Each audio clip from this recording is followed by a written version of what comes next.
Ottawa police are warning the public about a new scam targeting the elderly by encouraging them to buy gold to avoid financial losses in a turbulent stock market. 2 victims in Ottawa and 1 in No. A BC nurse is appealing a decision by her professional regulator that found she committed unprofessional conduct for making discriminatory and derogatory statements about transgender people. In Nova Scotia, RCMP have closed the book on a firearms theft last summer with the recovery of 4 guns near a school in Wakakama, NS. In a release Tuesday morning, police said the 4 firearms Premier Wab Kinyu on Tuesday raised the idea of creating a second port on Hudson Bay as Manitoba hosted a delegation of European Union diplomats looking to forge stronger links with the province. EU. Japan edged past Germany 1-0 at the Women's Ice Hockey World Championship on Tuesday to set up a quarter-final against defending champion Canada. Japan finished second in Group B while Canada was PLA. A Toronto cafe chain fighting Canadian food regulators for permission to keep selling Vegemite now has the backing of the Australian Prime Minister. Leighton Walters, an Australian-Canadian dual CIT.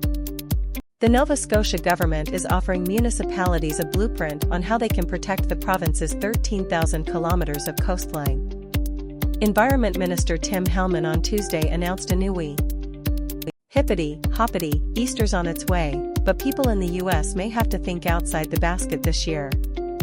Eggs tend to be a staple for Easter celebrations, whether they're being decorated with Canada Soccer has announced its roster for the inaugural CONCACAF W Futsal Championship, scheduled for April 28 to May 4 in Guatemala. Jaden Steinhauer, Jade Humfan and Erica Hindmarsh are drawn. Members of Newfoundland and Labrador's opposition parties say the province's housing corporation needs to do better after a fire destroyed 6 public housing units in St. John's last month. On March, Federal Finance Minister François-Philippe Champagne has announced help for Canadian businesses affected by the trade dispute with the US, giving them time to adjust their supply chains. The Minis. Winnipeg rockers Bachman Turner Overdrive are being honored by their home city with a street named after the band. A section of the Disraeli Bridge roadway will aptly be called Bachman Turner Over. A 42-year-old man was rushed to hospital in life-threatening condition Monday, Toronto police say, after he was struck by a jeep that veered off a roadway after colliding with an SUV in Etobicoke. Conservative leader Pierre Poilievre is promising to protect seniors by making it mandatory for financial institutions and phone companies to stop digital scammers in their tracks. The plan would The Professional Women's Hockey League not only altered the makeup of rosters at the Women's World Hockey Championship but allowed even experienced players to expand their toolkit for the World Stag. Norwegian snowboarder Øyvind Kirkus made history over the last week at Switzerland's Swatch Nines by landing the world's first switch backside quad 1620, a gravity-defying maneuver that left even eye. At least 7 campaign signs for a candidate in BC's Chilliwack Hope riding were vandalized over the weekend.